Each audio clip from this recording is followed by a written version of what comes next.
Long March পরবর্তী মহাসমাবেশে লোকে লোকারণ্য ঢাকার প্রাণকেন্দ্র। হেফাজতে ইসলামের এই সমাবেশে ঠিক কত মানুষ যোগ দিয়েছে তা বলা কঠিন।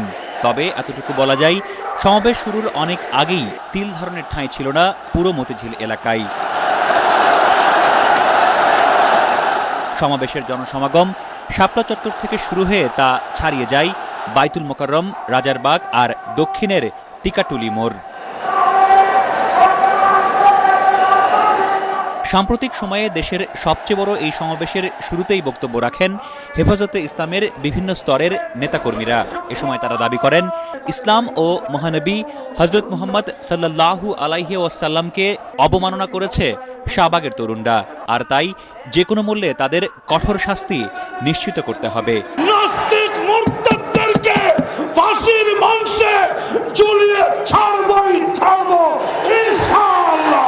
এছাড়া মহাজোট সরকারকে নাস্তিক মুরতাদদের সহযোগী আখ্যা দিয়ে গণজাগরণ মঞ্চের ইমরান এইচ সরকার ও ঘাতক দলা নির্মূল কমিটির শাহরিয়ার কবিরের গ্রেফতার দাবি করে হেফাজত নেতারা। এছাড়া তথ্যমন্ত্রী হাসানুল হক ইনু ও পরিকল্পনা মন্ত্রী এ কে খন্দকারকে মন্ত্রিসভা থেকে বাদ দেওয়ারও দাবি জানায় তারা।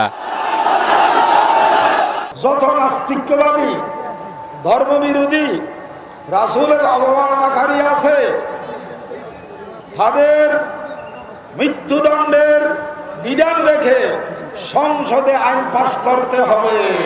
এক পর্যায়ে হেফাজত ইসলামের আন্দোলনের প্রতি সমর্থন জানাতে সমাবেশ মঞ্চে আসেন বিএনপি ও জাতীয় পার্টির বেশ কয়েকজন জ্যেষ্ঠ নেতা।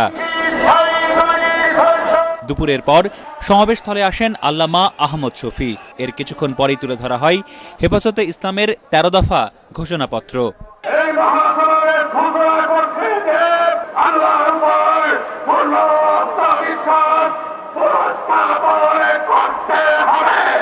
এরপর আন্দোলনের নতুন কর্মসূচি ঘোষণা করে হেফাজত নেতারা। কর্মসূচির অংশ হিসেবে 8 এপ্রিল সারা দেশে হরতালের ঘোষণা দেয়া হয়।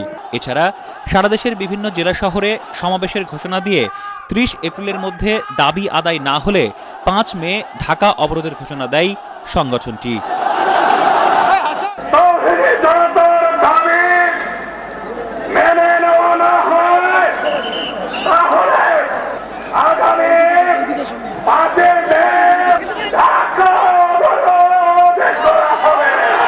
শান্তিপূর্ণভাবে ঘোষিত কর্মসূচি পালনে কর্মীদের প্রতি আহ্বান জানায় হেফাজতে ইসলাম।